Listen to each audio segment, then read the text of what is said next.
ঘণ্টাখানেকের হট্টমেলা নয়, রায় জানানোর প্ল্যাটফর্ম নয়, বাংলা টেলিভিশনে প্রথমবার সোজাসুজি প্রশ্নের T20। ঘুরিয়ে নাক দেখাই না আমি, যখন তখন রং বদলাই না আমি, স্বর্ণালী। প্রশ্ন করব সোজাসুজি।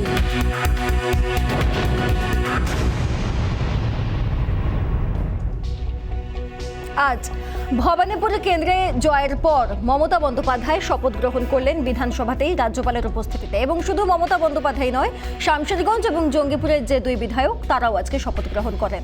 এখন বিষয় হচ্ছে যে শপথ গ্রহণ পর্ব তো হলো, কিন্তু এই শপথ গ্রহণে উপস্থিত ছিল না বিজেপি পরিষদীয় দলের কোনো ব্যক্তিত্ব। কেন? এখন বিজেপির তরফ থেকে যেটা বলা হচ্ছে যে খুব স্বল্প সময় তাদেরকে জানানো হয়েছে, অত শর্ট নোটিসে তাদের পক্ষে বিধানসভায় উপস্থিত হওয়া সম্ভব ছিল না, সেই জন্য তারা আসেনি। আবার অনেকাংশের বক্তব্য যে বিজেপি মমতা বন্দ্যোপাধ্যায়ের এই শপথ গ্রহণকে বিশেষভাবে গুরুত্বই দিতে চাইছেন না।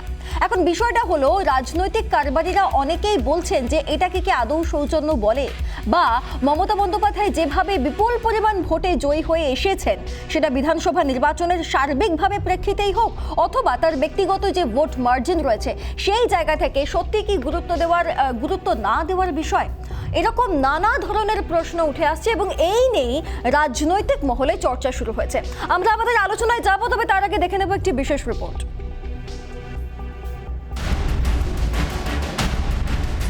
বিধায়ক পদে মমতা বন্দ্যোপাধ্যায়ের শপথ গ্রহণ অনুষ্ঠানে বিজেপির অনুপস্থিতি, প্রধান বিরোধী দলের অনুপস্থিতি ঘিরে রাজনৈতিক চাপানুতর। বৃহস্পতিবার মমতা বন্দ্যোপাধ্যায় সহ 3 নবনির্বাচিত বিধায়ক শপথ নিলেন। বিধানসভায় শপথ গ্রহণের অনুষ্ঠানে উপস্থিত থাকবে না বিজেপি। রিপাবলিক বাংলায় এই খবর জানিয়েছিল। রিপাবলিক বাংলার খবরে শিলমোহর। মমতা বন্দ্যোপাধ্যায়ের শপথ গ্রহণ অনুষ্ঠানে অনুপস্থিত রইল বিজেপি। খোদ রাজ্যের মুখ্যমন্ত্রীর বিধায়ক পদে শপথ গ্রহণ, সেই শপথ গ্রহণে বিজেপির অনুপস্থিতি নিয়ে গেরুয়া শিবিরকে নিশানা ঘাসফুল শিবিরের। থেকে নির্বাচিত কোনো সদস্য জানানোর পরেও, বিরোধী দলনেতাকেও জানানোর পরেও তারা উপস্থিত হননি, এটা গণতন্ত্রের পক্ষে সুখকর নয়। যারা এটা করছেন, নতুন এসছেন, সব রীতিনীতি একটু জানুন। আমাদের বিরোধিতা থাকতে পারে, আমাদের সরকারের কাজকর্মের প্রতি তাদের অসন্তোষ থাকতে পারে, কিন্তু তাই বলে বিধানসভায় রাজ্যপাল মহোদয় এলেন, তিনি আসতে পারেন কিন্তু বিরোধী দলনেতা বা তার দলের লোকেরা আসতে পারে না, এটা বিস্ময়কর এবং লজ্জাজনক। ঘাসফুল শিবিরের আক্রমণের পাল্টা সরব গেরুয়া শিবিরও। নির্দিষ্ট সময়ে জানানো হয়নি। মমতা বন্দ্যোপাধ্যায়ের শপথ গ্রহণ অনুষ্ঠানে অনুপস্থিতির প্রশ্নে পাল্টা দাবি বিজেপির। মুখ্যমন্ত্রী হওয়ার পর বিধানসভার উপনির্বাচনে জয়, বিধায়ক পদে খোদ রাজ্যের মুখ্যমন্ত্রীর শপথ গ্রহণ অনুষ্ঠানে অনুপস্থিতি ঘিরে তুঙ্গে যুযুধান শাসক বিরোধী তরজা। রাজনৈতিক সৌজন্যের প্রশ্নে বিজেপিকে তোপ তৃণমূলের। ভবানীপুর উপনির্বাচনে মমতা বন্দ্যোপাধ্যায়ের বিপুল মার্জিনে জয়। ভবানীপুর উপনির্বাচনে পরাজয়ের জন্যই অনুপস্থিত বিজেপিকে নিশানা তৃণমূলের। ঘাসফুলের আক্রমণের পাল্টা সরব পদ্ম শিবিরও। ভোট পরবর্তী হিংসায় দলের কর্মীদের মৃত্যু ও আক্রান্ত হওয়া এবং ঘরছাড়া হওয়ার অভিযোগ তুলে তৃণমূলের বিরুদ্ধে সরব বিজেপি। সৌজন্যের রাজনীতি না করা নাকি বিজেপির অনুপস্থিতির নেপথ্যে রয়েছে যুক্তি, চর্চা শুরু রাজনৈতিক মহলে। রিপাবলিক বাংলা। যে ভবানীপুরের ভোটকে কেন্দ্র করে মমতা বন্দ্যোপাধ্যায় বলেছিলেন যে এই লড়াইটা আগামী ভারতবর্ষ জয়ের লড়াই, যারা বিরোধী শক্তি রয়েছে অর্থাৎ কেন্দ্রে যে শক্তি রয়েছে তার যে প্রধান বিরোধী মুখ, সেটা হয়তো অনেক ক্ষেত্রে মমতা বন্দ্যোপাধ্যায়কে অনেকেই মেনে নিয়েছেন। এই দেশের অনেক যে রাজনৈতিক দলগুলি রয়েছে, বিভিন্ন রাজ্যস্তরে যে রাজনৈতিক দলগুলি রয়েছে, তারাও হয়তো অনেকে মানছেন মমতা বন্দ্যোপাধ্যায়কে বিরোধী হিসেবে, শক্তিশালী মুখ হিসেবে। সেই জায়গা থেকে এই জয়টা মমতা বন্দ্যোপাধ্যায়ের কাছে অত্যন্ত গুরুত্বপূর্ণ। আবার অন্যদিকে নন্দীগ্রামের হারের পর একটা প্রেস্টিজ ফাইট ছিল মমতা বন্দ্যোপাধ্যায়ের জন্য, বিপুল মার্জিনে জয়টা তার জন্য দরকার ছিল। এবার সেই জায়গায় দাঁড়িয়ে আজকের মতো দিনে বিজেপি পরিষদীয় দল সেখানে উপস্থিত থাকছেন না। এই জায়গা থেকে 3টে গুরুত্বপূর্ণ প্রশ্ন উঠে আসছে। আমরা চোখ রাখবো সেই 3টি গুরুত্বপূর্ণ প্রশ্নের দিকে। আমাদের প্রথম প্রশ্ন আজকের, মমতার শপথে বিজেপির গড় হাজিরা কি যুক্তিযুক্ত, অর্থাৎ বিজেপি যে কারণ দেখিয়েছে সেই কারণ কি আদৌ যুক্তিযুক্ত আজকে উপস্থিত না থাকার জন্য? আমাদের পরবর্তী প্রশ্নের দিকে নজর রাখবো। আমাদের পরবর্তী প্রশ্ন, বিজেপির অনুপস্থিতিতে কি ভাঙলো রাজনৈতিক সৌজন্য? হ্যাঁ, রাজনৈতিক সৌজন্য কি কোথাও গিয়ে ভেঙে গেল? কারণ মুখ্যমন্ত্রী শপথ নিচ্ছেন, সেই জায়গা থেকে বিজেপি পরিষদীয় দলের একটি ব্যক্তিও উপস্থিত নয়। রাজনৈতিক সৌজন্য বলেও তো একটা বিষয় আছে, সেটা কি কোথাও গিয়ে একটু নষ্ট হয়ে গেল? আমাদের তৃতীয় প্রশ্ন,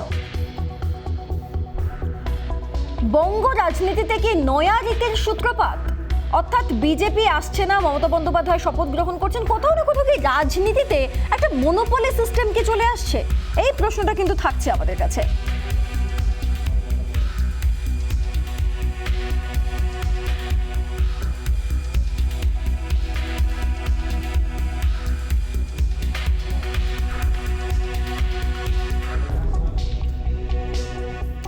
আমরা আলোচনা শুরু করব, তার আগে আজকে আমাদের সঙ্গে যারা যারা অতিথি রয়েছেন তাদের সঙ্গে একবার আপনাদের পরিচয় করে দিই। আমার সঙ্গে রয়েছেন বিশিষ্ট সাংবাদিক নির্মাল্য মুখার্জি, আমার সঙ্গে রয়েছেন, আপনাকে স্বাগত, সোজাসুজি স্বর্ণালী, এবং রিপাবলিক বাংলাতে আপনাকে স্বাগত। আমার সঙ্গে রয়েছেন সুপ্রিয় চন্দ্র, তৃণমূল কংগ্রেসের মুখপাত্র সুপ্রিয় চন্দ্র আমার সঙ্গে রয়েছেন, এবং এর পাশাপাশি আমার সঙ্গে রয়েছেন বিমল শঙ্কর নন্দ, বিজেপির মুখপাত্র বিমল বাবু আমাদের সঙ্গে রয়েছেন। আপনাকে স্বাগত সোজাসুজি স্বর্ণালী এবং রিপাবলিক বাংলায়। আমি প্রথম প্রশ্নটা নিয়ে বিমল বাবু আপনার কাছেই যাই। এই যে আজকে মমতা বন্দ্যোপাধ্যায়ের শপথ গ্রহণ এবং সেখানে বিজেপি গড়হাজির, তার যে কারণটা দেখানো হয়েছে যে খুব শর্ট নোটিসে তাদের পক্ষে আসাটা সম্ভব হয়নি, সত্যি কি তাই? মানে এই যুক্তিটা কি সত্যি খুব যুক্তিযুক্ত বলে মনে করেন আপনি? না, অবশ্যই যারা সেখানে উপস্থিত থাকবেন তাদের মধ্যে অবশ্যই বিধানসভা বিরোধী দলনেতা বা অন্যান্য গুরুত্বপূর্ণ যারা প্রথম সারি, মানে সিনিয়র যারা বিধানসভার সদস্য ভারতীয় জনতা পার্টির, এবং সকলকেই ডাকা হয় বা অনেক সময় বিরোধী দলের নেতাকেও ডাকা হয়, তিনি যাতে উপস্থিত থাকেন। আমরা লোকসভার ক্ষেত্রেও দেখেছি যে যখন শপথ গ্রহণ হয় তখন এইভাবেই চিঠি পাঠানো হয় যে আপনারা উপস্থিত থাকুন ইত্যাদি ইত্যাদি। এখন সেই চিঠি পাঠানোর ক্ষেত্রে অবশ্যই কতগুলো নিয়মকানুন মানতে হয়, যেরকম একটু সময় দিয়ে ডাকতে হয়, কারণ যারা রাজনৈতিক নেতৃত্ব, সে বিরোধী দলের নেতা হন আর শাসক দলের নেতা হন, তাদের তো প্রচুর কাজ থাকে, ফলে তাদের আগে থেকে একটু জানাতে হয় যে এই সময় আপনি উপস্থিত থাকুন। দুই হচ্ছে যে শাসক দলের তো কিছুটা হলেও কি বলবো, ডাকার মধ্যে একটা কোঅপারেশনের মনোভাব থাকবে যে হ্যাঁ বিরোধী দলকে নিয়ে আমি রাজনৈতিক ব্যবস্থা পরিচালনা করব। তো পশ্চিমবাংলায় এই শাসক দলের দেখে কি মনে হয় যে এরা কারোর সঙ্গে সহযোগিতা করে সরকার চালাতে ইচ্ছুক? I am sorry to say, নয়। সুতরাং এরা যদি নিজের মতো চলে তাহলে বিরোধী দলও তার মতো চলবে। এখানে আমি একটা প্রশ্ন রাখবো বিমলবাবু আপনার কাছে, আপনার মনে হচ্ছে যে সঠিকভাবে কোঅপারেট করা হয়নি, অর্থাৎ যেভাবে আমন্ত্রণ জানানো উচিত ছিল সেইভাবে আমন্ত্রণ জানানো? শুধু আমন্ত্রণ জানানোর ক্ষেত্রে নয়, বিগত 10 বছরের ইতিহাস ছেড়ে দিলাম, যে এই নির্বাচনের পরে কি আপনার মনে হচ্ছে যে এই সরকার খুব বারবার, এই রাজনৈতিক দল যারা সরকার চালাচ্ছে এরা খুব কোঅপারেট করে চলবে? I am sorry to say, এদের সেই কোঅপারেশনের মনোভাব নেই, কারণ এদের একটা এমন একনায়কতান্ত্রিক মনোভাব টপ টু বটম চেপে বসেছে, এরা মনে করে পৃথিবীতে এরাই থাকবে আর কেউ থাকবে না। যার জন্যই তো নির্বাচনের পর এত হিংসা, এত মানুষের খুন হওয়া, এত মানুষের ঘর ছাড়া হওয়া, এত মানুষের ব্যবসা বাণিজ্য, তার জীবিকা নষ্ট হওয়া, এই একনায়কতন্ত্রের বিরুদ্ধে প্রতিবাদ। আপনাদের এক্ষেত্রে মনে হয় না যে আপনি যদি বিরোধীদের পক্ষ থেকে কেউ না থাকে একটা শপথ গ্রহণ অনুষ্ঠানে, তাহলে আপনারা তো জায়গা ছেড়ে দিচ্ছেন? আপনাদের সেটা না না না, আই এম সরি টু, সেটা আপনার এখানে মনে হতে পারে, কিন্তু এটা প্রতিবাদেরও ধরন হতে পারে যে না যাব না। এবারে তো যখন এই সরকার শপথ গ্রহণ করেছিল, কে ছিল সেখানে? কেউ ছিল কি? সরকার শপথ গ্রহণ করার সময় বিরোধী দলের কেউ ছিল কি? ছিল না। প্রতিবাদ স্বরূপ আমরা যাইনি। ফলে কোঅপারেট করতে হবে সরকার চালাতে গেলে। এখন বলছে আমরা ক্ষমতায় এসেছি, যা খুশি তাই করবো, কিন্তু কোনো না কোনো সময় আসবে কোঅপারেট করতেই হবে। আমি একটা উদাহরণ দিই, সিপিএম তো এত বেশি এইভাবে সরকার চালাতো, যখন ঝামেলায় পড়েছিল সেগুন নন্দীগ্রামে, তখন কিন্তু তারা সব দলকে ডাকতে বাধ্য হয়েছিল। তাই শাসক দল আজকে যাই বলুক যে আমি নিজের মতো চলবো, কোনো না কোনো সময় আসবে তখন বিরোধী দলের সহযোগিতা লাগবে, সেই সহযোগিতা পাবে তো তখন। বেশ, আমি সুপ্রিয়র কাছে যাবো এই বিষয়টা নিয়ে। শাসক দল ধারাবাহিকভাবে বিরোধী দলের সঙ্গে সহযোগিতা করছে না সুপ্রিয়, এবং আরও একটি বিষয়, যেভাবে আমন্ত্রণ জানানো উচিত ছিল সেইভাবে আমন্ত্রণ জানানো হয়নি। আমি তোমার থেকে উত্তর নেব। না, আপনি যে কথা বলছেন পুরোটাই অভিযোগ, এবং এই অভিযোগের প্রামাণ্যতা, যথার্থতা, সত্যতা কোনোটাই এখনও প্রমাণিত নয়, পরীক্ষিত নয়। বরং তৃণমূল কংগ্রেস সবাইকে নিয়ে একসঙ্গে চলে, পশ্চিমবঙ্গের রাজনৈতিক সৌজন্যকে বাঁচিয়ে রাখে, বাংলার সৌজন্য বোধকে রক্ষা করে চলে। সেটা ইতিমধ্যেই একবার নয় 3 বার পরীক্ষিত প্রমাণিত, বহু মানুষের জনসমর্থন, মায়েদের আশীর্বাদ, সেটাকে নিয়ে তৃণমূল কংগ্রেস বারবার করে ক্ষমতায় এসছে মমতা বন্দ্যোপাধ্যায়কে সামনে রেখে। ফলে উৎসবের মরশুমে অযথা দোষারোপ করে রাজনৈতিক মানটাকে যেন, বাংলার মানটাকে যেন, বাংলার মুখটাকে যেন আমরা ম্লান না করে তুলি। বরং আজকে আমাদের দলের মহাসচিব, বিধানসভার আমাদের নেতা পার্থ চট্টোপাধ্যায় যে কথা বলেছেন, একেবারে দলের কথা বলেছেন। দল মনে করে, আমাদের দল জন্মলগ্ন থেকে বিশ্বাস করে রাজনৈতিক সৌজন্যে। তাই মমতা বন্দ্যোপাধ্যায়ের সঙ্গে ব্যক্তিগত স্তরে যেরকম বিরোধী রাজনীতির পরিসরের সম্পর্ক ভালো, তেমনিভাবেই ব্যক্তিগত স্তরে অশ্রদ্ধা, অসম্মানসূচক একটি বাক্যও কখনো মমতা বন্দ্যোপাধ্যায় কারোর বিরুদ্ধে বলতে আমাদের শেখাননি। 2, 3 নম্বর জায়গাটা হচ্ছে আরও ইম্পর্টেন্ট এবং আরও ইন্টারেস্টিং, যে বিজেপি আজকে বলছে যে কোঅপারেশন করতে হবে, কোঅপারেশন করতে হবে গণতন্ত্রে, অ্যাসেম্বলি হাউসে বা পার্লামেন্ট হাউসে বিরোধী দলের একটা গুরুত্ব রয়েছে। বিজেপি এমন তো নয় যে ভারতবর্ষের বুকে প্রথম বিরোধী দলের মর্যাদা পশ্চিমবঙ্গে লাভ করেছে, এর আগে বিভিন্ন জায়গায় সামলেছে। ফলে বিজেপি যদি তাদের পূর্বসূরিদের ধারাও আপাতত অনুসরণ করে, আমাদের মনে হয় যে সেটাও বিজেপির পক্ষেও মঙ্গলকর, সাংবিধানিক ব্যবস্থার পক্ষেও যথার্থ এবং আমাদের যে সংসদীয় রীতিনীতি তার সঙ্গে সামঞ্জস্যপূর্ণ। কিন্তু দুর্ভাগ্যের যে বিজেপি তার একটাও করছে না। আমরা আশা রাখি যে নতুন বিরোধী দলনেতা, যিনি লোডশেডিংয়ে জিতে বিরোধী দলনেতা হয়েছেন, তিনি আস্তে আস্তে পুরোটা শিখে উঠবেন। বেশ, এটা একটা কটাক্ষ ছিল সুপ্রিয় মুখে, কিন্তু আমি সেই বিষয়টা পরে যাচ্ছি। নির্মালুবাবু রয়েছেন আমাদের সঙ্গে। নির্মালুবাবু, আপনি দীর্ঘদিনের সাংবাদিক, আপনার অভিজ্ঞতা থেকে আমাকে একটা কথা বলুন। যেভাবে বিজেপি বলছে যে আমরা বিরোধিতা করছি, প্রতিবাদ করছি এবং সেই জন্যই কখনো কখনো বিধানসভায় আমাদেরকে দেখা যাচ্ছে না, কিন্তু এটা কি প্রতিবাদের রূপ হতে পারে, নাকি কোথাও না কোথাও গিয়ে সৌজন্য বোধ যেটা, সেটা কোথাও গিয়ে ক্ষুণ্ণ হচ্ছে? আপনি কি বলবেন এই বিষয়তে?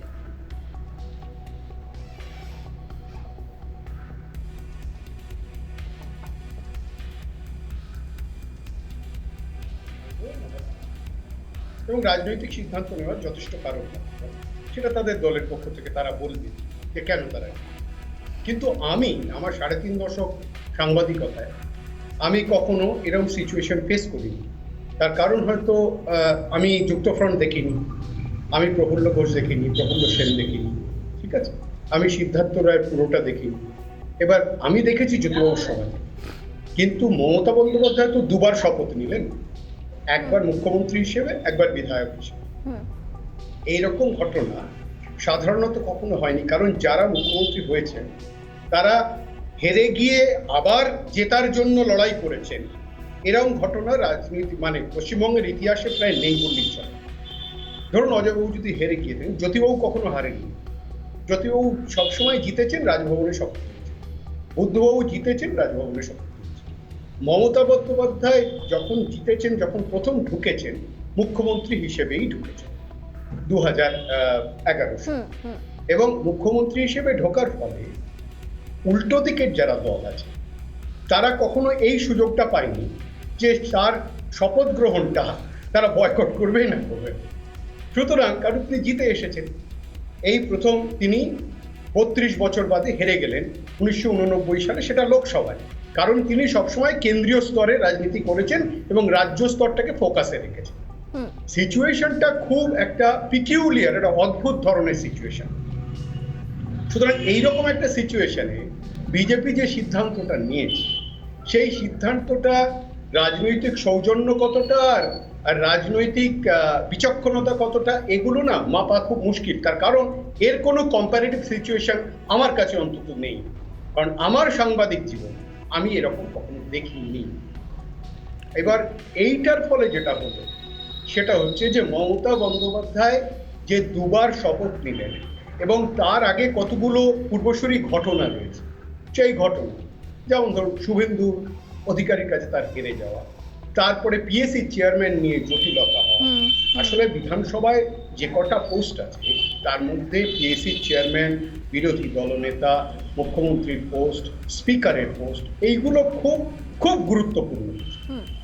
সেই জায়গাটা থেকে আমার যা মনে হয় এটা একেবারে একটা কমপ্লিটলি পলিটিক্যাল ডিসিশন, যেটার পেছনে কিছু ব্যাকগ্রাউন্ড থাকে, যেটা বিজেপি বলছে, এবং সেটাকে আমি অস্বীকার করতে পারবো।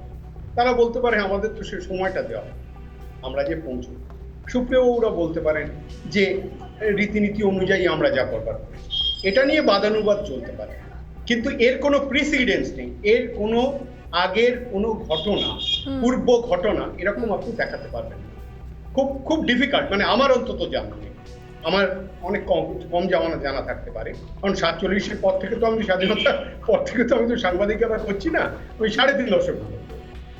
বেশ সুতরাং বেশ, আমার দেখা এরকম কখনো সিচুয়েশন হয়নি। বেশ আমি আমার আমি কাছে আমি এই বিষয়টা নিয়ে একবার বিমল বাবুর কাছে, এবং বিমল বাবু আমাকে একটা কথা বলুন, এই যে বিধানসভায় প্রতিবাদ জানিয়ে না যাওয়া, সেখানে বিভিন্ন সময় বয়কট করা, এটাই কি নয়া রাজনীতি? মানে এটাই কি রাজনীতির নতুন নিয়ম? দেখেননি বিধানসভার ভেতরে প্রতিবাদ করা, ওয়াকআউট করা, পয়েন্ট অফ অর্ডার তোলা, নো কনফিডেন্স মোশন আনা, এগুলো কিন্তু তো না আসা পার্ট আমরা অফ দেখিনি। ডেমোক্রেসি। না আসা আমরা দেখিনি, একেবারে উপস্থিত না হওয়াই আমরা দেখিনি। আরে এই যে সরকার যখন শপথ গ্রহণ করলো, যে সরকারের মুখ্যমন্ত্রী তিনি না জিতেই শপথ গ্রহণ করলেন, এটাও পশ্চিমবাংলার রাজনীতিতে খুব একটা হয়নি। পশ্চিমবাংলার রাজনীতিতে এর আগে প্রফুল্লচন্দ্র সেন পরাজিত হয়েছিলেন 1967 সালে, এবং কংগ্রেস মাত্র 13টা কম আসন পেয়েছিল। সেই সময় অজয় মুখার্জিকে, নির্মলবাবু নিশ্চয়ই মনে আছে, উনিও পুরনো সাংবাদিক, সেই সময় যদি অজয়বাবুকে একটু রিকোয়েস্ট করতেন অতুল্য ঘোষ, তাহলে অজয়বাবু কিন্তু কংগ্রেসে ফিরে আসতে পারতেন এবং তাকে একটু সাধলে কংগ্রেস আবার সরকার গঠন করতে পারত। অতুল্য ঘোষ একটা কারণে সরকার গঠন করেননি, যে আমাদের মুখ্যমন্ত্রী হেরে গেছেন, আমাদের নৈতিক পরাজয়টা আমরা অস্বীকার করতে পারি না, আমরা সরকার গঠন করছি না, তারা করেনি। সুতরাং সেই নৈতিকতা সেই সময় ছিল, এখনকার নৈতিকতা অন্যরকম। এখন আইনের চোখে তো আর উনি অন্যায় কাজ বেআইনি করেছেন বলতে পারবো না, তাকে তার লেজিসলেচার পার্টি তাকে লিডার তৈরি করে, মানে ইলেক্ট করেছে, তিনি শপথ গ্রহণ করেছেন, জিতেছেন, এগুলো কোনোটা বেআইনি নয়। কিন্তু নৈতিকতা প্রত্যেকের কাছে তার নিজস্ব নৈতিকতা থাকতে পারে। কিন্তু আমাদের আরেকটা প্রশ্ন আছে এর বাইরে, সেটা হচ্ছে গণতন্ত্রে আরেকটা বিষয় চলে, যেটা যে গণতন্ত্রতে ইউজুয়ালি বলা হয় বিরোধীদের স্পেস দিতে হয়। বিরোধীদের স্পেস না হলে গণতন্ত্র থাকে না। আপনি আপনার বিরুদ্ধে যে যাবে তার লাইফ, ওই যে হিন্দিতে বলে না জিনা হারাম করে দেওয়া, ওইটাই হয়ে যাবে। আপনার বিরুদ্ধে সামান্য একটা মানুষ ভোট দিয়েছে আপনাদের বিরুদ্ধে, তার লাইফ হেল করে দেওয়া হলো, এতগুলো মানুষ মারা গেল, আপনি কোথায় সহযোগিতা পাবেন? অর্থাৎ আপনি বলছেন বিরোধীরা স্পেস পাচ্ছে না, একেবারে নেই। আপনি শুধু আমাদের কেন, পশ্চিমবাংলায় আরো অনেক বিরোধী আছে, তারা কেউ এখন ইয়েতে নেই, বিধানসভায় নেই। তাদের জিজ্ঞেস করুন তারা স্পেস পাচ্ছে কিনা। শুধু আমাদের কথা কেন বলবেন? সিপিএমকে করুন, কংগ্রেসকে করুন, তারা স্পেস পাচ্ছে। সুপ্রিয় উত্তর নেব। না, আমি বারবার প্রথম কথা বললাম যে বিমলবাবু বর্ষিয়ান মানুষ, আমি কোনো বিলোদা বেল্ট অ্যাটাক তো ওনাকে করবো না, প্রবীণ মানুষকে। কিন্তু উনি যে কথা বলেছেন, যুক্তির আঙ্গিকে যে কথা বলেছেন যে বিরোধীদের কোনো স্পেস নেই, কোন বিরোধী, কারা বিরোধী এবং এরা কি ভাষায় কথা বলে, কি কদর্য আক্রমণ করে, কিরকম এদের অঙ্গভঙ্গি, এদের রাজনৈতিক সজ্জা কিরকম, সমরাষ্ট্র কিরকম। না, তুমি বলতে চাইছো যে বিরোধীরা এ রাজ্যে আক্রমণ হানাচ্ছে, মানে বিরোধীদের যেটা অভিযোগ যে শাসক দলের তরফ থেকে আক্রমণ করা হচ্ছে, তার জন্য রক্তের রাজনীতি হচ্ছে এ রাজ্যে। তুমি বলছো বিরোধীরাও এখানে আক্রমণ করছে, মানে এটা তুমি বলতে চাইছো? না, বিরোধীদের আক্রমণ যে কি মানের এবং কি মানে কি নামের সেটা আমরা জানি। আমি বিমলবাবুকে একটা অন্য কথা মনে করি যাবো, ইন্টারেস্টিং হয়ে যাবে আলোচনা। সেটা হচ্ছে বিমলবাবু জানেন সংসদীয় রাজনীতি বিষয়ে উনি পড়ান, রাষ্ট্রবিজ্ঞানের অধ্যাপক। আমি ওনার কাছে জানতে চাইবো যে আমি তো ছাত্র রাজনীতি করেছি, আমরা যতটুকু দেখে শিখি যে অ্যাসেম্বলি হাউসের ভেতর কিন্তু প্রধান কাজ কারোর ওয়াকআউট করা হতে পারে না। ওয়াকআউট নিঃসন্দেহে, আমি তো এই প্যানেলে বসে মানছি, নির্মলবাবু আছেন, ওয়াকআউট নিঃসন্দেহে প্রতিবাদের একটা ধরন। আমরা যেরকম কখনো করিনি, আমাদের সংসদীয় দল এমনটা নয় যে সব সংসদীয় দলও কখনো কখনো করেছে। কিন্তু ওয়াকআউট সবসময় একমাত্র পদ্ধতি নয়। আলোচনা, ডিসকাশন, ডায়ালগ, এক্সচেঞ্জ, এগুলো থেকেই আগামী দিনে যারা রাজনীতি করে বা সাধারণ জনমানুষ, তাদের মধ্যে থেকে আইনসভার একটা গরিমা মর্যাদা উঠে আসে। বিধানসভায় কাদের দিয়ে এরা বলান? বাজেট বক্তৃতা একমাত্র একজন অধ্যাপক ছাড়া বাকি যারা বক্তব্য করেছেন তারা জানেন না বাজেটের বিষয় কি। একজন যিনি বক্তব্য করেছেন তিনি তারপরের দিন বিজেপি, তার আর ভালো লাগছে না, বিজেপি ছেড়ে দিয়েছেন। ফলে সার্বিকভাবে এদের বিধানসভার যে সংসদীয় দল হিসাবে যে বিজেপির উপস্থিতি এবং যে অবস্থা, এই তিনটে জায়গায় অত্যন্ত নগণ্য এবং অত্যন্ত লজ্জাজনক বাংলার রাজনীতির পক্ষে। আমাদের মনে হয় বিধানসভায় বিজেপি, মানে এই মুহূর্তে যারা বিরোধী দল রয়েছে তাদের অবস্থা তাদের চাইতে আগের বিরোধী রাজনীতি লজ্জাজনক, এর চাইতে আগের যারা বিরোধী দল হিসেবে কাজ করেছিল তারা এর চেয়ে বেটার কাজ করেছে বলে আমাদের মনে হয়। আমি জানি না বিধানসভার প্রসিডিংস গুলো দেখে কিনা, নিশ্চয়ই দেখে, যখন মানে এমার্জিং লিডার নিশ্চয়ই দেখে। আমি শুধু কতগুলো জিনিস মনে করিয়ে দেবো। আমি একটা লাইনের সঙ্গে অ্যাবসলিউটলি একমত যে বয়কট করা বা ওয়াকআউট করা এটা কিন্তু বিরোধী দলের প্রধান কাজ নয়। বিরোধীদের প্রধান কাজ হচ্ছে যুক্তিতে শানিত যুক্তির দ্বারা শাসক দলকে ফালাফালা করে ফেলা, এটাই বিরোধী দলের প্রধান কাজ। অনেক সময় হতো লোকসভায় নেহরুর বিরুদ্ধে তীক্ষ্ণ সমালোচনা করতেন, কিন্তু নেহরু বলতেন অনেককে বসে বসে শোনো ভালো বলছে, এই রাজ্যের অনেকে ছিলেন, যখন হীরেন মুখার্জি বক্তৃতা দিতেন ওইচই করলে নেহেরু থামিয়ে দিতেন যে শোনো, আরে কি বলছে ভালো করে শোনো না, আগে ওর অনেক কিছু শেখার আছে। এগুলো ছিল, এখন সব জায়গায় কিছুটা কমেছে, মান কমেছে, সেটা ছেড়ে দিলাম। তৃণমূল এ রাজ্যে কিন্তু সংসদীয় রাজনীতির অসাধারণ কাজ করে ফেলেছে, যেটা আর কেউ করেনি।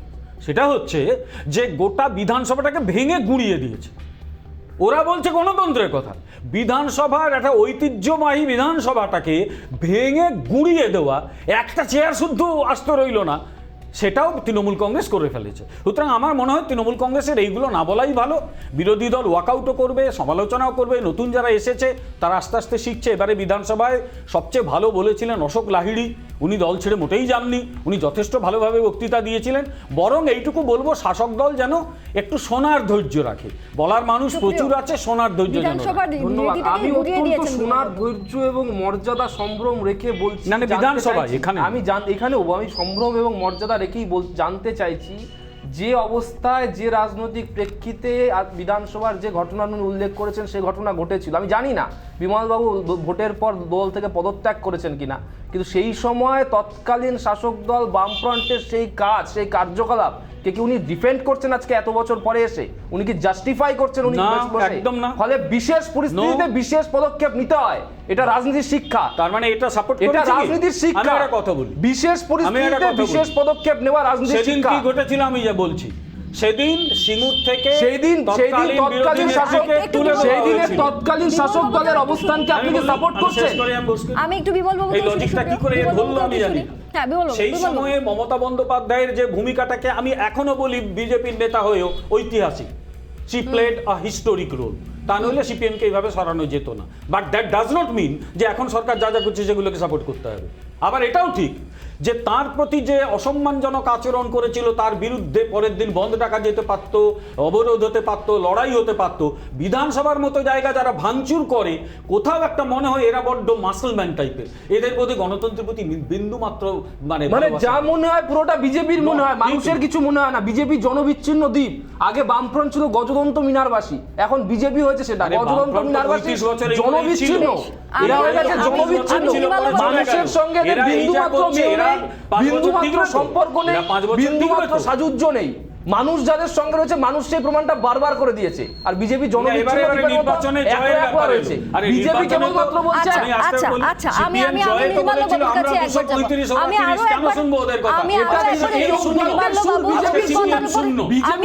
জেতার আগেই বলেছে পুলিশকে দিয়ে জুতো চাটাবো।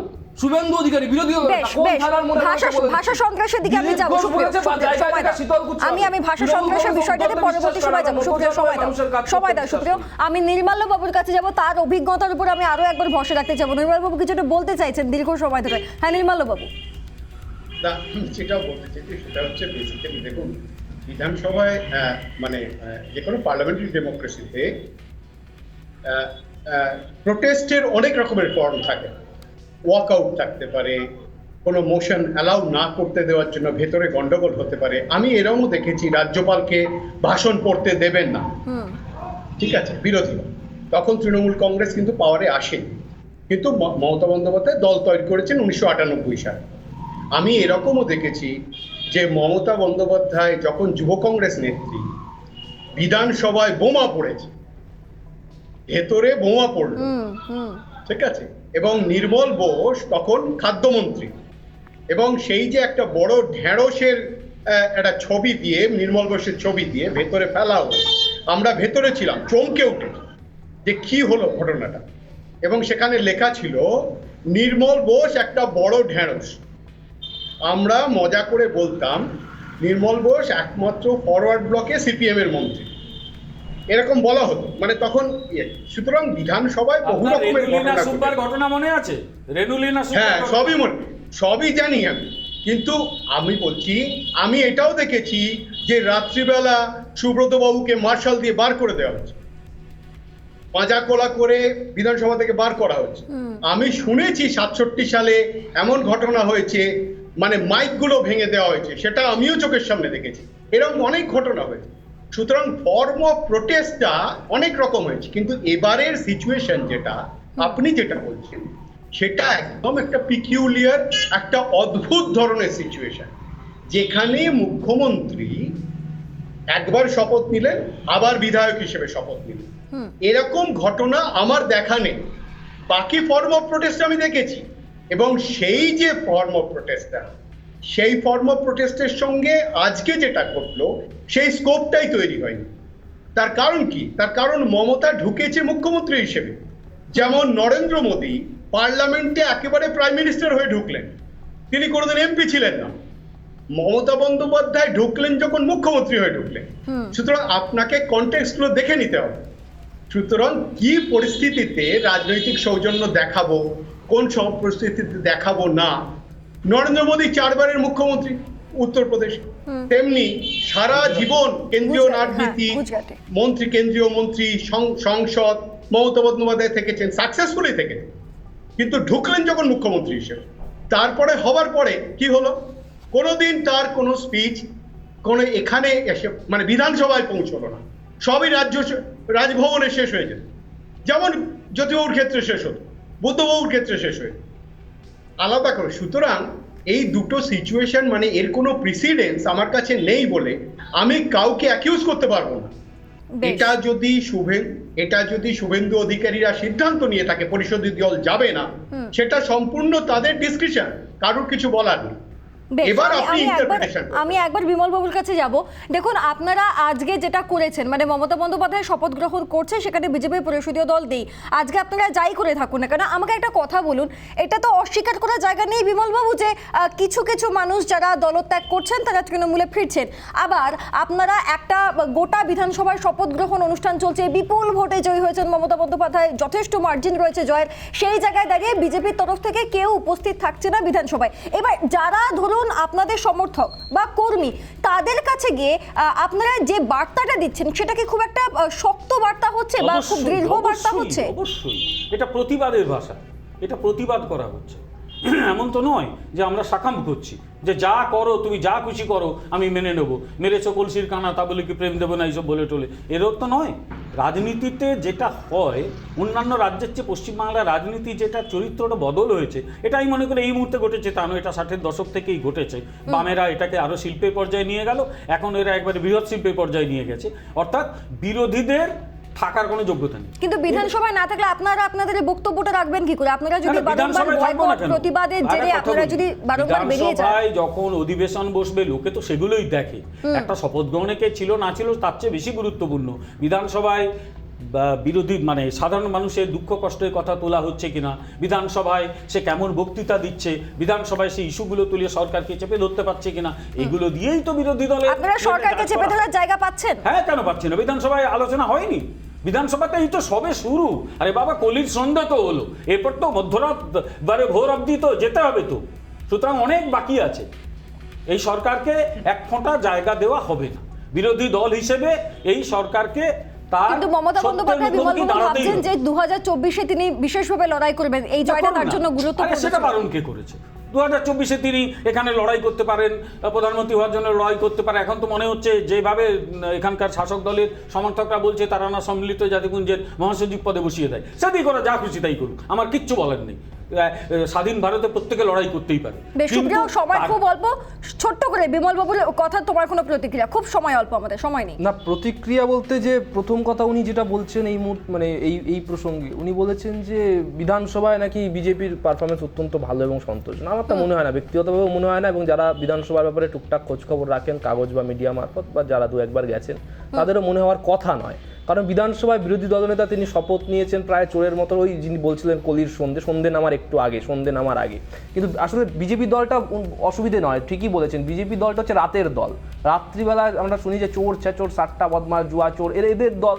ফলে এরা মিলে রাতের কাজ কারবার মিলে সেটাকে বিমল বাবুদের মতো মানুষকে ডিফেন্ড করতে হচ্ছে, জাস্টিফাই করতে থেকে কষ্ট হচ্ছে।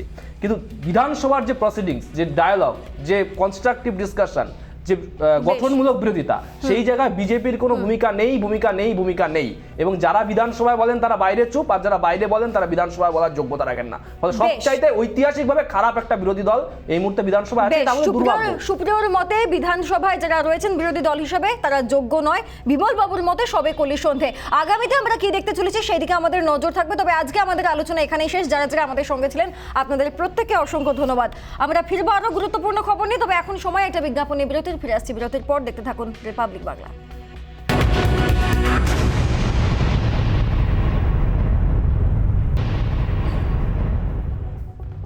মুকুল রায়, তারপর তাঁরই ঘনিষ্ঠ সব্যসাচী দত্ত এবারে তৃণমূলে প্রত্যাবর্তন। রাজনৈতিক মহলে চলা জল্পনা সত্যি প্রমাণিত করেই ঘরে ফিরলেন সব্যসাচী দত্ত। বৃহস্পতিবার বিধানসভায় তাঁর হাতে দলীয় পতাকা তুলে দিলেন তৃণমূলের মহাসচিব পার্থ চট্টোপাধ্যায়।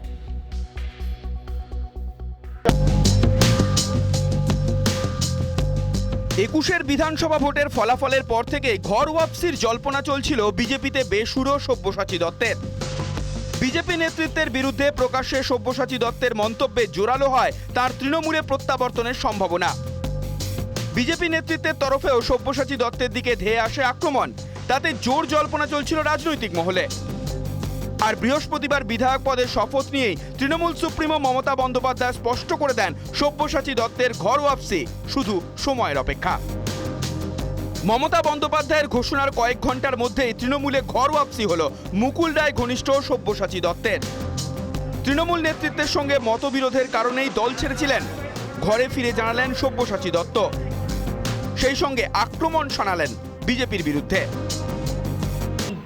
দূর থেকে সব মানুষেরই চাঁদ দেখতে ভালো লাগে, কিন্তু যারা চাঁদে যান তাদের চাঁদ থেকে ঘুরে আসার পরে কখনো তাদের উপলব্ধি জিজ্ঞেস করেছেন যে চাঁদের ভেতরটা কীরকম? বিধানসভায় গিয়ে তৃণমূলের মহাসচিব পার্থ চট্টোপাধ্যায়ের হাত থেকে নিজের পুরনো দল ঘাসফুলের পতাকা তুলে নিলেন সব্যসাচী দত্ত। 2019 সালে নেতাজি ইন্ডোর স্টেডিয়ামে অমিত শাহের উপস্থিতিতে বিজেপিতে যোগ দিয়েছিলেন সব্যসাচী দত্ত। 2019 থেকে 2021 দু বছরেই মোহভঙ্গ। মুকুল রায়ের দেখানো পথেই মুকুল ঘনিষ্ঠ সব্যসাচী দত্তের ঘর ওয়াপসি হলো। সুযোগ সন্ধান নেই লোক, তো সেই সুযোগ সন্ধানটা করতে গিয়ে সেটাকে ভুল বোঝাবুঝির মোড়কে ঢেকে রাখতে চাইছেন। সুযোগ সন্ধানী হিসেবে তিনি বিজেপিতে এসেছিলেন যখন চারিদিকে আওয়াজ উঠেছিল বিজেপি ক্ষমতায় আসছে, তাই জন্য বিজেপিতে এসেছিলেন। দেখুন না, মুকুল রায় হাত ধরে, এরা হচ্ছে সব ওই অস্তমিত মুকুলের মতন, ঝরে পড়া মুকুলের মতন।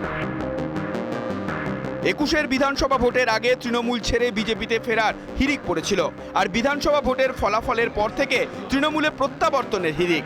ঘাসফুলে ঘর ওয়াপসির তালিকায় মুকুল রায়ের পর সংযোজিত হলো সব্যসাচী দত্তের নাম। Bittu Roychowdhury report, Republic Bangla. অন্যদিকে বঙ্গে দলের দায়িত্বে পুরনো মুখের উপরেই ভরসা রাখলো বিজেপি। রাজ্যের দলের পর্যবেক্ষক সহ পর্যবেক্ষক পদে রেখে দেওয়া হলো কৈলাস বিজয়বর্গীয়, অমিত মালব্য এবং অরবিন্দ মেননকে। সেই সঙ্গে বিধানসভা ভোটের পর থেকেই বেসুরো রাজীব বন্দ্যোপাধ্যায়কে জাতীয় কর্মসমিতির আমন্ত্রিত সদস্য করে গেরুয়া শিবির বিশেষ বার্তা দিতে চাইল বলেই মনে করছে রাজনৈতিক মহল। 21 বিধানসভা ভোটে দলের আশানুরূপ ফল হয়নি, তবে বঙ্গে প্রধান বিরোধী দল হয়েছে বিজেপি। 2016 সালের বিধানসভা ভোটে বিজেপির ঝুলিতে গিয়েছিল মাত্র 3টি আসন, আর 2021 বিধানসভা ভোটে বঙ্গে 70-এর বেশি আসন পেয়েছে বিজেপি। 21 বঙ্গে প্রধান বিরোধী দল হওয়ার পর রাজ্যে দলের দায়িত্বে পুরনো মুখের ওপরই ভরসা রাখল বিজেপি। বৃহস্পতিবার প্রকাশিত হলো দলের নতুন জাতীয় কর্মসমিতির তালিকা। পর্যবেক্ষক রইলেন কৈলাস বিজয়বর্গীয়, সহ পর্যবেক্ষক রইলেন অমিত মালব্য। 2021 বিধানসভা ভোটে বঙ্গে জয়ের ডাক দিয়ে কেন্দ্রীয় হেভিওয়েটদের প্রচারে নামিয়েছিল বিজেপি। প্রধানমন্ত্রী, কেন্দ্রীয় স্বরাষ্ট্রমন্ত্রী সহ বিজেপির হেভিওয়েটরা প্রচার করেছিলেন রাজ্যে। তবে বিধানসভায় ফের বঙ্গে ফুটেছে ঘাসফুল। তৃণমূলের নিরঙ্কুশ জয়ের পর দলের নেতৃত্বকে টার্গেট করেছিলেন তথাগত রায়ের মতো শীর্ষ নেতারা। তথাগত রায়ের নিশানায় ছিলেন কৈলাস বিজয়বর্গীয়, অরবিন্দ মেনন, অমিত মালব্যরা। তবে বঙ্গে দলের দায়িত্বে পুরনো মুখের ওপরই বিজেপির ভরসা রাখা তাৎপর্যপূর্ণ বলেই মনে করছেন রাজনৈতিক মহল। রাজ্যে বিজেপির প্রধান বিরোধী দল হওয়ায় দলের দায়িত্বে পুরনোদেরই রেখে দেওয়া হলো বলে মত রাজনৈতিক মহলের। শুধু তাই নয়, বৃহস্পতিবার প্রকাশিত তালিকায় রয়েছে চমকও। জাতীয় কর্মসমিতিতে আমন্ত্রিত সদস্য হিসাবে এলেন মিঠুন চক্রবর্তী, দীনেশ ত্রিবেদী, রাজীব বন্দ্যোপাধ্যায়, দিলীপ ঘোষ, দেবশ্রী চৌধুরী, রূপা গঙ্গোপাধ্যায়, স্বপন দাশগুপ্ত, ভারতী ঘোষদের নামও রয়েছে জাতীয় কর্মসমিতির তালিকায়। তবে বিধানসভা ভোটের আগে তৃণমূল ছেড়ে বিজেপিতে আসা রাজীব বন্দ্যোপাধ্যায়কে জাতীয় কর্মসমিতিতে আনা বিশেষ তাৎপর্যপূর্ণ। বিধানসভা ভোটের পর থেকেই বেসুরো রাজীব বন্দ্যোপাধ্যায়। তৃণমূলে প্রত্যাবর্তনের চেষ্টা করেও কার্যত সাড়া পাননি তিনি। সেই রাজীব বন্দ্যোপাধ্যায়কে জাতীয় কর্মসমিতিতে এনে বিজেপির নেতৃত্ব তাকে গুরুত্ব দেওয়ার বার্তা দিল বলেই মনে করছে রাজনৈতিক মহল। শিবাশিস মৌলিক, রিপাবলিক বাংলা।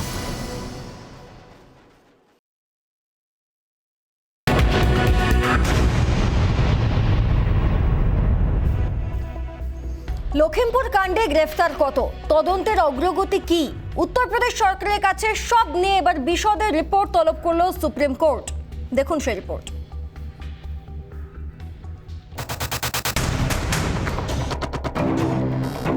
লখিমপুরের ঘটনা তোলপাড় ফেলে দিয়েছে দেশ জুড়ে। লখিমপুর ঘটনার পর পার হয়ে গিয়েছে 4 দিন। ঘটনায় যথাযথ পদক্ষেপ না করার অভিযোগে যোগী প্রশাসনের সমালোচনায় সরব বিরোধীরা। লখিমপুরে ঢুকতে গিয়ে বাধা পেয়ে বিরোধীরা বারবার অভিযোগ করেছেন অভিযুক্তকে আড়াল করতে চায় উত্তরপ্রদেশ সরকার। লাগাতার রাজনৈতিক টানাপোড়েনের পর এবার আসরে দেশের শীর্ষ আদালত। স্বতঃপ্রণোদিত মামলা করা হয় প্রধান বিচারপতি এন.ভি. রামানার নেতৃত্বাধীন বেঞ্চে। বৃহস্পতিবার মামলার শুনানিতে এই ঘটনায় কতজন গ্রেপ্তার হয়েছে এবার সেই রিপোর্ট চেয়ে পাঠালো সুপ্রিম কোর্ট।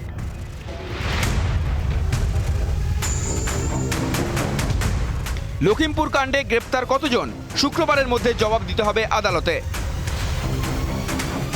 এদিকে উত্তরপ্রদেশ সরকারের তরফে আদালতে জানানো হয় লখিমপুরের ঘটনায় এফআইআর দায়ের করা হয়েছে এবং পুরো ঘটনাটির পূর্ণাঙ্গ তদন্তের জন্য কমিশন গঠন করা হয়েছে।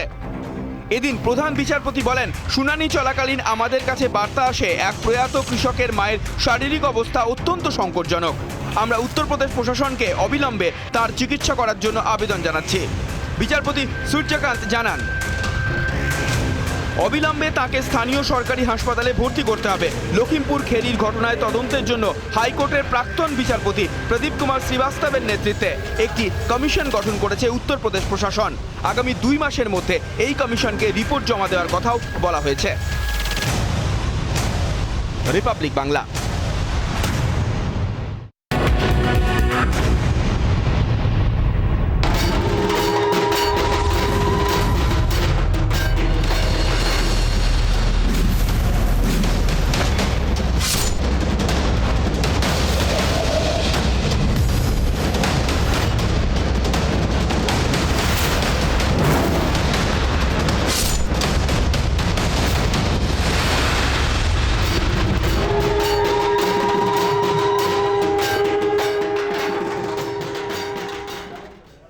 পুজো মানেই ঢাকে বাতি, পুজো মানেই গান, আর তাই ঢাকের তালে গানের সুরে উৎসব শুরু হয়ে গেল মানিকতলা চালতাবাগান লোহাপট্টি দুর্গাপুজো কমিটির। ঢাক উৎসবের মাধ্যমে শান হরিহরন জুবিন গর্গের উপস্থিতিতে বিক্রম ঘোষের পুজো অ্যালবাম আজ বাজা তুই ঢাকের রিলিজ হয়ে গেল একই সঙ্গে।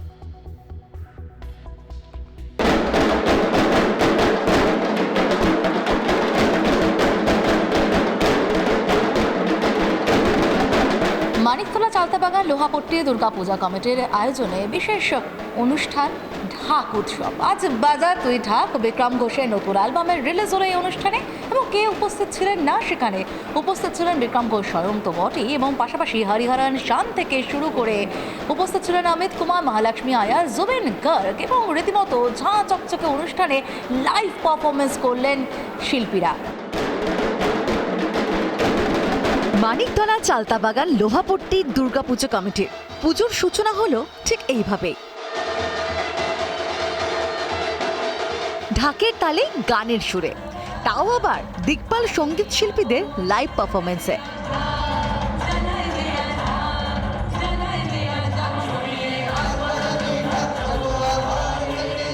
বিক্রম ঘোষের নতুন অ্যালবাম আজা বাজা তুই ঢাক।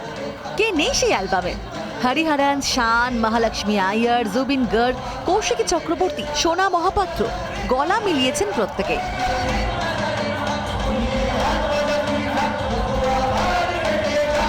প্রত্যেকের একক সঙ্গীতও আছে অ্যালবামে। বাংলা শুধু নয়, গান রয়েছে হিন্দিতেও। बंगाली ढाक जो है वो किसी भी ढोल या किसी भी और अन्य इंस्ट्रूमेंट से किसी भी तरह कम नहीं है, तो उसका भी प्रचार होना चाहिए और नेशनल लेवल पे होना चाहिए। तो उस वजह से इस गाने को जब हिंदी में हम रखेंगे तो पूरी देशवासी भी पता चलेगा उनके कि जब ढाक पे क्या जम के बजा ढाक Dada he composed and wrote the lyrics also, and after that it has become Dada. সবাইকে শুভ মহালয়ার অনেক শুভেচ্ছা। গানে গানে এভাবেই পুজোর ঢাকে কাঠি পড়ে গেল মানিকতলা চালতাবাগান লোহাপট্টি।